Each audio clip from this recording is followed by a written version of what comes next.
Round 2 of the early fall Swiss. Welcome everyone to another chess analysis video, our second game 2 in our Road to Class A series, where I go through and I document my journey on my way up the ranks through the United States Chess Federation. And yeah, we're round 2. I lost round 1 against Evan, so if you guys haven't checked out that video, go back and take a look. That was a really tough, quick loss. Sometimes it's easy. It's nice to get the quick loss out of the way and then move on for the rest of the tournament. And here I'm coming into round 2 with fresh eyes and a nice good night's sleep. And I am playing a gentleman by the name of Thomas Simonis. He's a gentleman, a Class C player at the club who has been getting better and better every day. What's really cool about Thomas is he likes to, he wears this shirt that he comes to chess in that says it's something to the effect of gambits. He's got a gambit shirt that he wears pretty much every time. And it's really funny because you know he wants to play some exciting chess, which is, you know that if you're going to play him, you're going to have an exciting game. So I'm really excited. So let's dive into it. Yes, I know. Look at that. 1e4. Holy moly.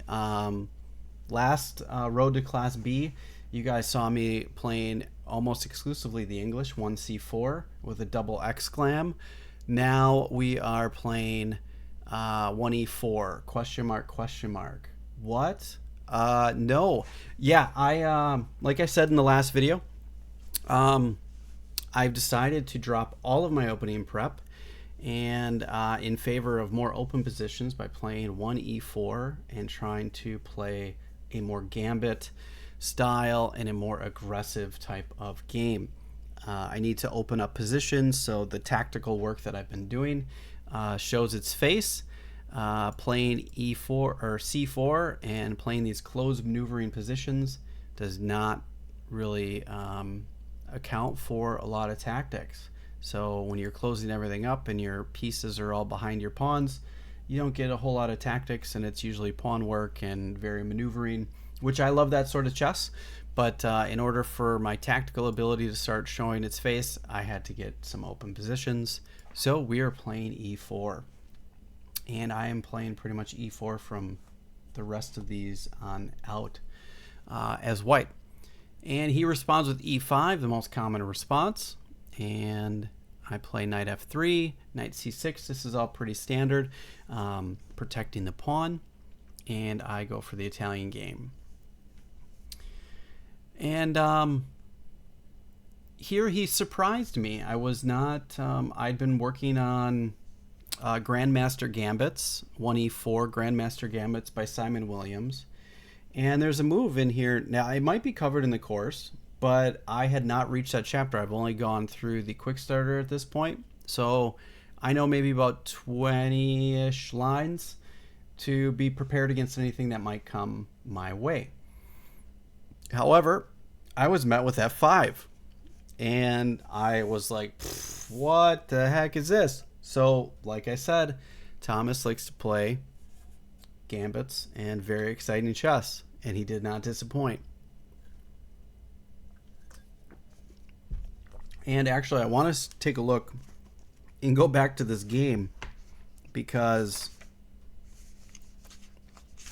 I need to see where, how long I spent on this move. And he played f5. Yeah, see, I knew it. Yeah, so when I played bishop c4, I'd spent less than a minute on the clock. And I really had no idea what I was going to run into with this move. So I sat and thought for a while. And I don't know if you guys have seen this type of variation before, but perhaps you can leave some comments and kind of guess the move and see what I played. there's a lot of options. You have all kinds of different things that you can do, and they're not all awesome. So you have to be very careful here. This is a time where you can really kind of get yourself into a lot of trouble. So, I played d4 here, which to me I thought was the best response to strike in the center. He's going to do this little kind of wing gambit type of thing, and I thought, well, I hadn't seen it before, so I thought, what is the most aggressive testing move to my opponent? At this point, I'm out of book. I don't know what I'm supposed to do, so now I'm just going to try to play principled chess. And come to find out, d4 is the best move in the position, which is really nice to see. So my thought process was actually pretty sound. But I did spend 7 minutes on this move alone, which is not typical for me in the opening. I usually know what I'm supposed to do pretty quickly, but this one kind of threw me for a loop, so I had to sit and think about it for a while.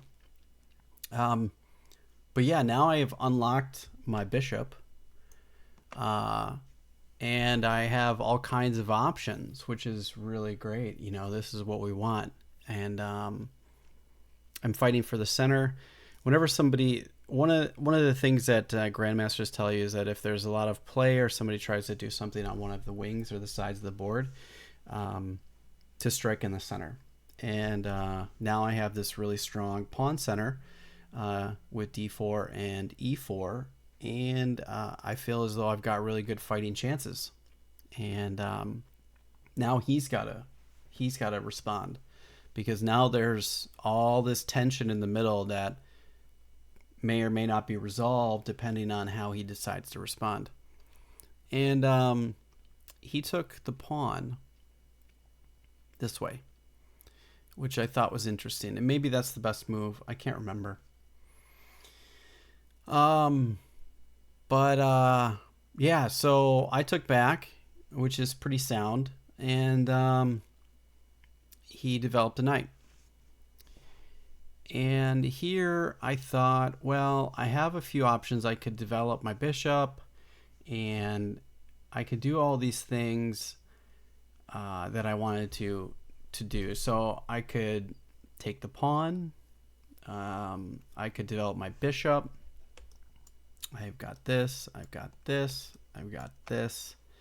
All of these seem to be, you know, decent moves. But ultimately, what I came up with that I thought was best was, given I still have a positional mindset at this point. I haven't broken myself out of this positional mindset, is that I can go to an endgame really quickly, and I still have a center pawn.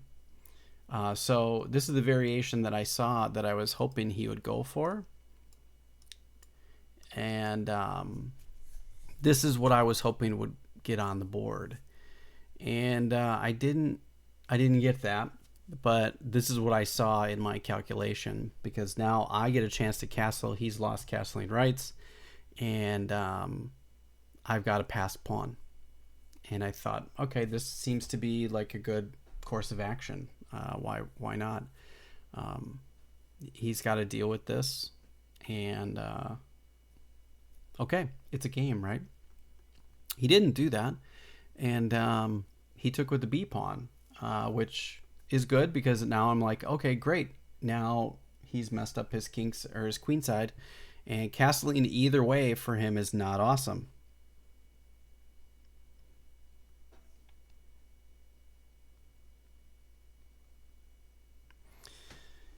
And yeah, because as long as I have a light squared bishop, castling kingside is out of the question. So he's now positionally, he's kind of stuck in the middle of the board, and he's going to have a difficult time.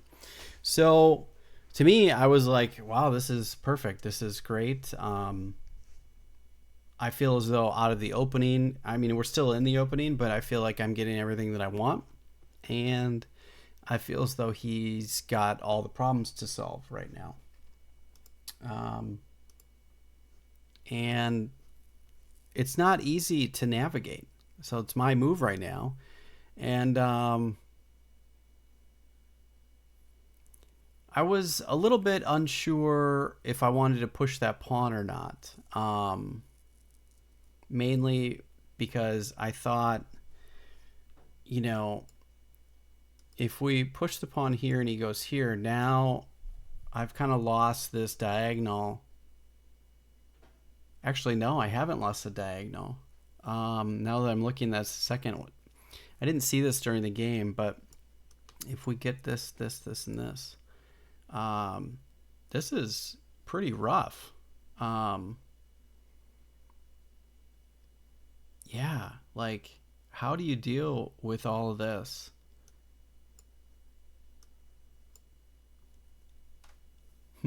Interesting. I mean, these are crazy lines. This is chess that I'm not used to playing, so I didn't really seriously consider that. But now that I'm looking at it, I kind of like it. But I played knight c3. I thought to myself, okay, I need to get my pieces developed, and quick development can maybe potentially lead to a quick win. Thinking that, oh, he'll probably just take the knight or take my my e4 pawn. I thought, well, that's okay. I'm okay with that. You can have the pawn. I'm not really too worried about it. So some would be like, oh, why did you do that? You let him have your pawn instead of just taking it or dealing with it. Well, I wanted to deal with quick development, and I don't really care about the pawns. I want to get my pieces out there and try to checkmate them. So I played bishop g5 here. Pinning the knight. And he's got some things to deal with. I am expecting him to play d5 here to stop my bishop. And that's exactly what he did. So now he has the right to be able to castle again. And I thought, well, I really only have one move, so I'll have two, but I didn't like my bishop coming back to c3 or b3. I thought, well, that's probably not ideal because he doesn't have to move these pawns, and then my bishop's out of the game the whole time. So I brought my bishop back to e2 instead. I thought this was a better way to go, because then I can always swing it to this side of the board. And then it also stops him from coming to here as well, because now I've got two pieces on that square. So yeah, I thought that this was probably the best way to go. And I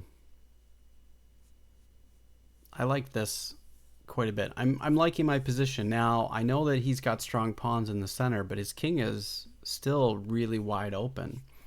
My king's not castled yet, but I do feel as though I am in a safer position than he is currently. So he developed another piece, getting ready to castle kingside. He does have that as an option.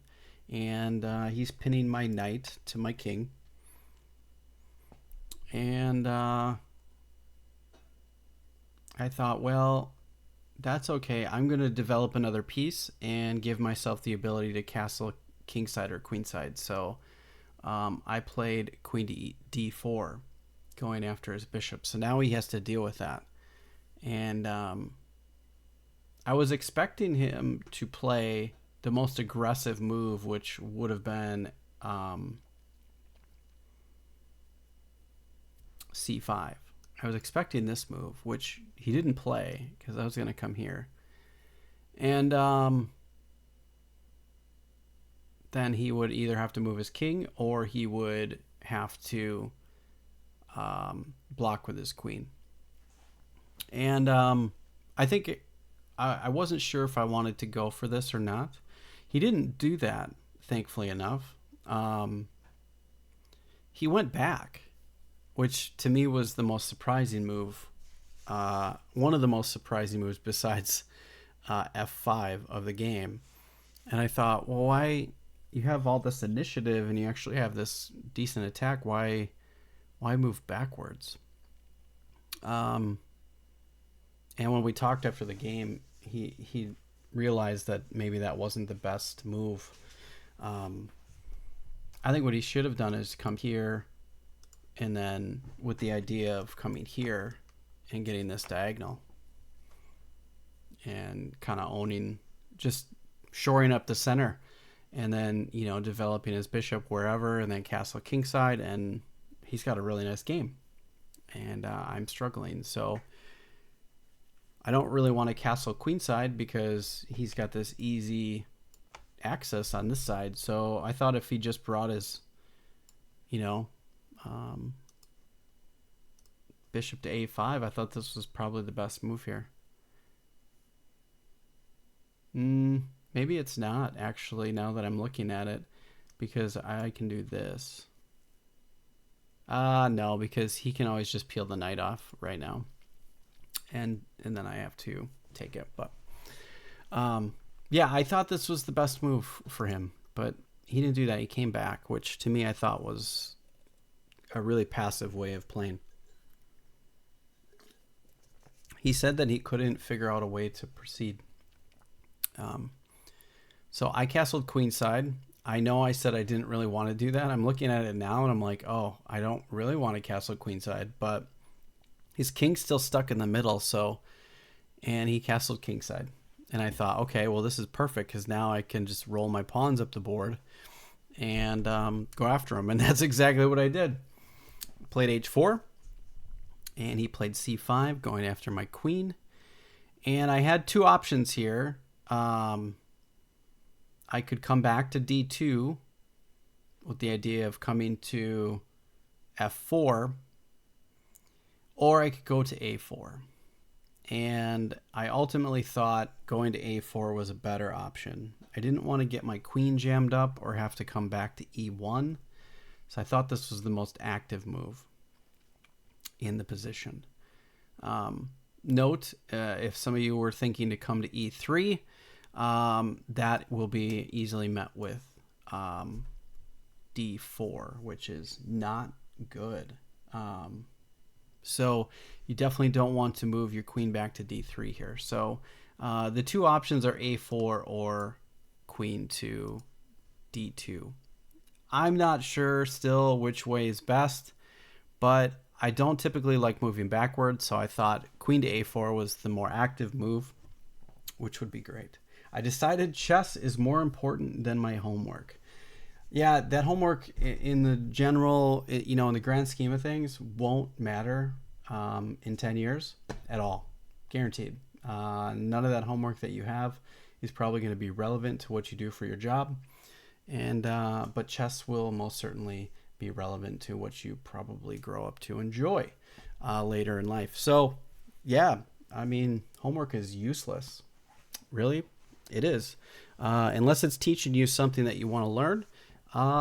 It's pretty much getting you ready for standardized testing, which to me is also useless. So, yeah. Okay. Done with my little rant there. Chess gets degrees. Yeah, sure. I mean, hey, they like that. People love seeing that extracurricular on a college resume or college entrance application. So they also like seeing the GPAs too. But all right, so he played a5, which again, it was another surprising move. I think he was just trying to gain as much space as possible and try to storm his pieces. But he's playing with his pawns, and now like these pawns, I thought he should have played. I was really expecting him just to play this.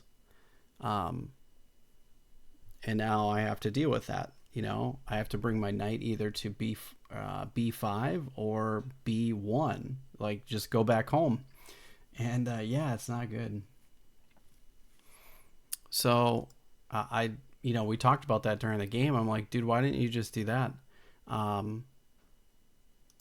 Like, if we do this, I have this move here, and he has to move his king. But actually, he doesn't even have to move his king. He could move his knight here, or he could move his queen here. So there's a couple things. I could even also move this and then move my knight back here and up to f4. So I have some maneuvering stuff, but maybe that's what he saw and he didn't want to do any of that. But I actually don't remember most of the post-mortem. He was kind of ready to leave after we got to around this point in the game, I think. Standardized testing is just a bunch of old people creating a way to put the most stress on kids. Yeah, possibly. I don't think it's like... I don't think it's in an effort to put stress on kids. I think it is a way to create more non-thinking consumers. Just buy stuff. Just buy the stuff. All the things. Buy all the things. Go to the workforce. Spend your money for the capitalistic machine. That's what I think. So yeah, I digress. But okay, so he played a5 and I thought, well, I need to break up these pawns.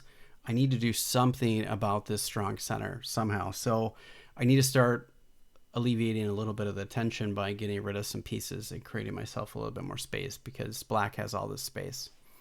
And back to chess. So I took bishop f6. Bishop takes f6. I thought, okay, we can get rid of one of these nice defenders in the middle. And I really expected him to take with the bishop and kind of open up this diagonal and help support this. And then he can pick up this pawn. And like, I thought all these things. But he didn't do that. He played rook takes f6. And I thought, oh, well, okay. Cool. I'm just going to take this this guy right here. Rook takes d5.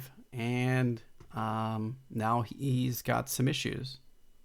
Now his whole center is going to fall, and I have all the initiative. Rook to d6, blocking the queen. I don't know if that's necessarily the best option. I think moving the bishop is probably the best option, or moving the queen out of the way is the best option. I'm not quite sure. I think I might like this move the best.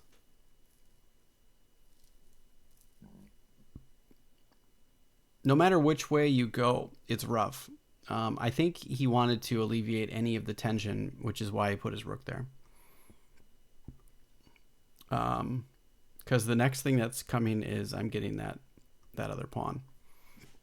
So he comes here, I peel it off, he takes, and I get the queen to take c4. So now I've pretty much destroyed his center. He still has a little bit of a center, more than I do, but he's got 3 pawn islands. And he's got these 3. And I feel as though he's still got a piece that's never left his back square, 2 pieces. And I feel like I've got all of the play right now. So he moved his rook. I thought here he probably should have... I don't know what the best move is here, but b8 is probably the best try. I think that maybe he should have brought his bishop out somewhere. Where, I don't know. Maybe to here. And protect it. But he's got a lot of problems right now. So moving out of the way is probably the easiest way to handle it. I brought my knight in. So now my knight is a great outpost. And I'm going to... Now I have these discoveries and these checks and all kinds of tactics that are looming in the air. So this is exactly what I wanted from a game. We get some tactics. Woohoo! And he played bishop to f8. Probably the best move in the position. And I played bishop c4, setting up discoveries. If I move this guy, have the potential to win some pieces or double checks. Yep. So I've got all kinds of things coming at him very quickly.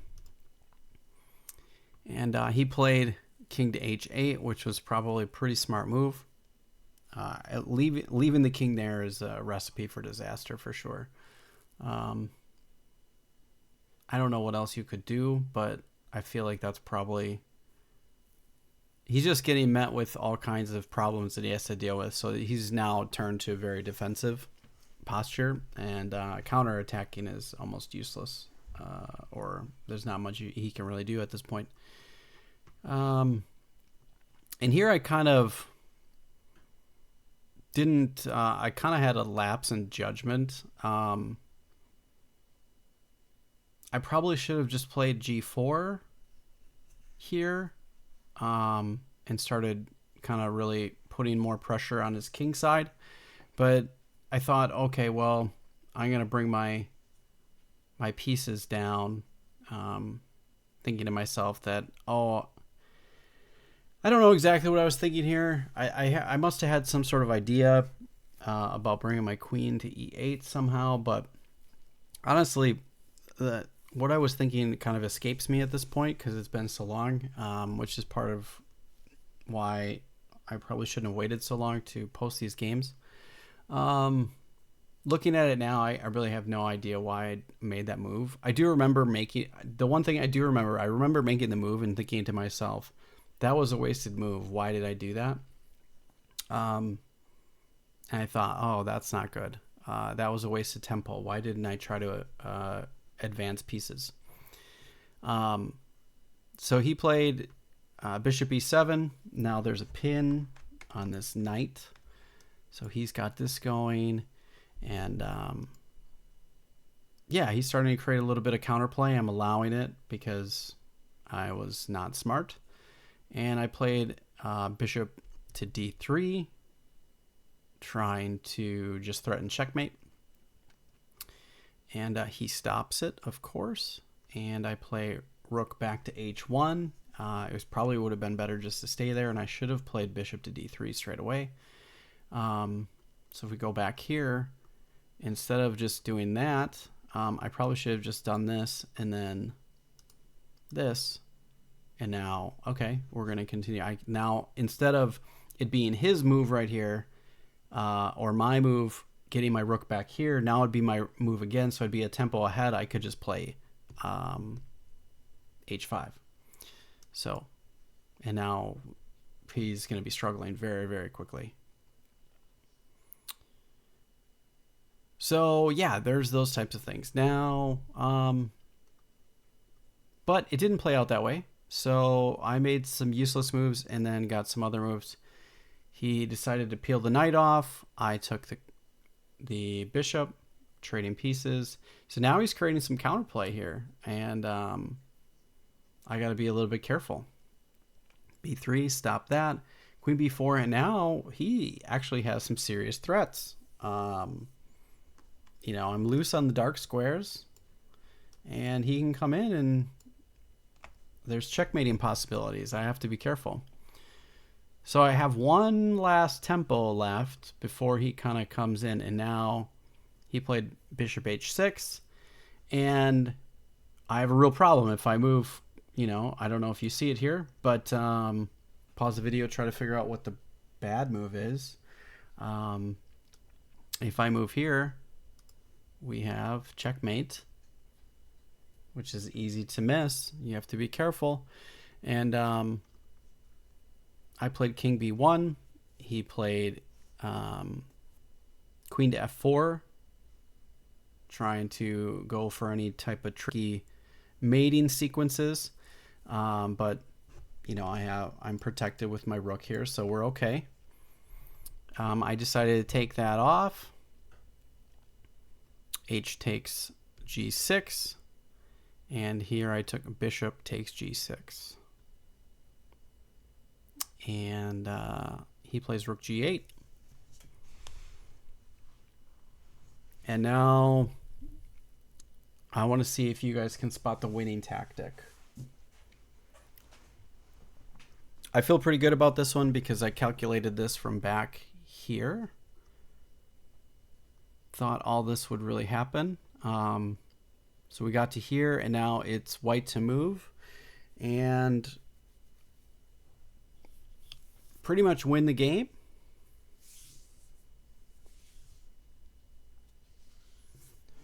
So there's two things. It starts with the same move, but you have to be careful.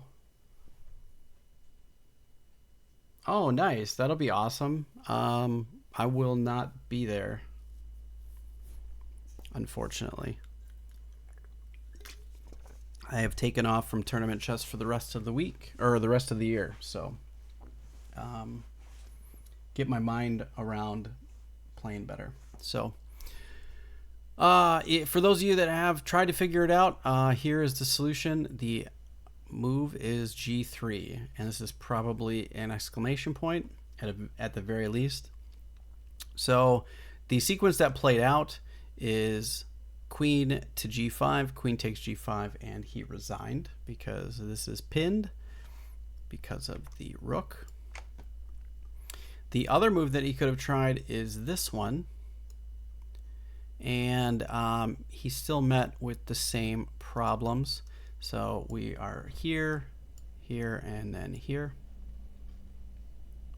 So, oh yeah, I believe you're right. So both of those worked. Oh yeah, actually no, he could go here. I missed that. Oh, but we get this anyways. So he goes here, and then we win the queen. So that's what it is. I did miss that particular scenario, but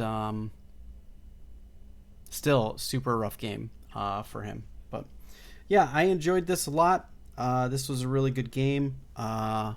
Tom played a really, really great game, and it was a good time. So I'm now sitting at 1-1 for the tournament, which is great. I'm 50%. Can't complain. So thanks for watching, everybody. I hope you enjoyed this video. If you did, please make sure to like and share. It really helps me out. Thank you so much.